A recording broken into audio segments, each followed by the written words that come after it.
आपको हम यह क्वेश्चन है, थोड़ा सा इसको क्वेश्चन को टेक्निक के साथ, कुछ मेरे जबरदस्त ट्रिक के साथ आप इस ऐसे क्वेश्चन को सोल्व कीजिएगा और देखते आप आंसर बताइएगा। ठीक है, क्या है क्वेश्चन, ध्यान से देखिएगा।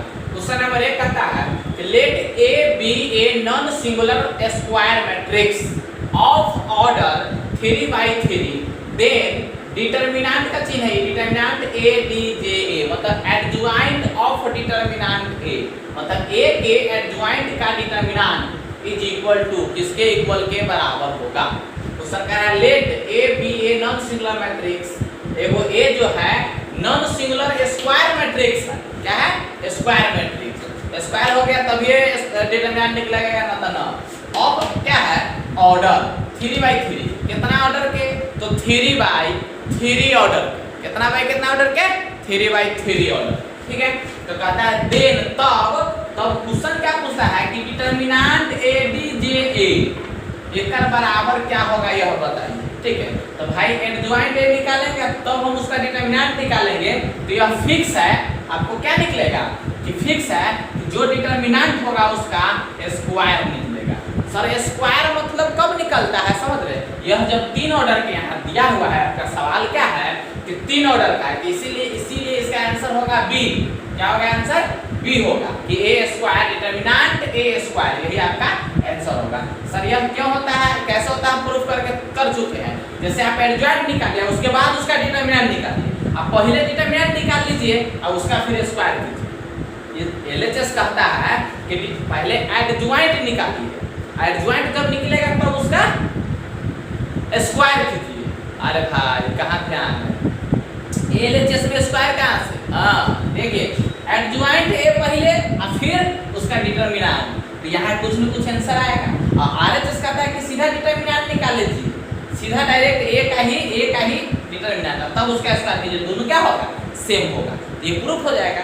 ये होता क्यों है? क्योंकि देखिए एडजॉइंट निकालते हैं तो हम लोग क्या करते हैं, ऐसे छापते हैं, वो तो कोफैक्टर निकलता है। जो लेफ्ट में से आता है कोफैक्टर जो होता है, डिटर्मिनेंट में तो एक है, और कोफैक्टर तो सब एलिमेंट के निकालते हैं, तो सब में वही क्या होता है? स्क्वायर हो जाता है। समझे? तो आप ऐसा करके प्रूफ भी हो जाएगा आपसे। ठीक है, कोई दिक्कत नहीं। बस आप याद रखिएगा कि जब भी डिटर्मिनेंट एडजॉइंट ए पूछे और ए यदि 3×3 का है, क्या कहे? ए यदि 3×3 का है तो ए डिटर्मिनेंट स्क्वायर, 3/3 का है तो क्यों नहीं, 3 से 1 कम मतलब 2 होगा। यदि यही सवाल कह दिया, ऐसे पूछे, ध्यान देखिए 3/3 कहता है 2 मतलब 1 कम गया। समझ रहे? एडजॉइंट के डिटर्मिनेंट पूछा तब डिटर्मिनेंट के स्क्वायर हो गया। यहाँ 3 है तो 3 होना चाहिए, लेकिन 1 कम जाता है। यह क्या है? ऐसा यह ट्रिक है। जब ये 3/3 के कहेगा तो डिटर्मिनेंट ए के स्क्वायर होगा। अब बात चलता है क्या कि सर कहीं 2/2 के कह देगा तब क्या होगा? हाँ देखिए, कह देगा कि ये एगो मैट्रिक्स है 2/2 ऑर्डर के। क्या है? 2/2 ऑर्डर के, तो इसीलिए एडजॉइंट ए, समझ रहे हैं, डिटर्मिनेंट एडजॉइंट ए के डिटर्मिनेंट बताइए, तो सीधा डिटर्मिनेंट ए, क्योंकि यहाँ 2/2 है तो ये कमेगा तो 1 पावर, 1 पावर होता नहीं है, तो सीधे आपका क्या हो जाएगा? जब 2/2 के होगा तो उसका डिटर्मिनेंट और एडजॉइंट के डिटर्मिनेंट, उसका डिटर्मिनेंट और उसके एडजॉइंट का डिटर्मिनेंट दोनों क्या होगा? सेम होगा, इक्वल होगा। यही बात कह देगा सर जी कि ए है 4/4 का, क्या भाई कह के? हाँ 4/4 के, 4/4 के। आपको कह देगा कि ए है ऑर्डर है का 4/4 ऑर्डर, समझ रहे?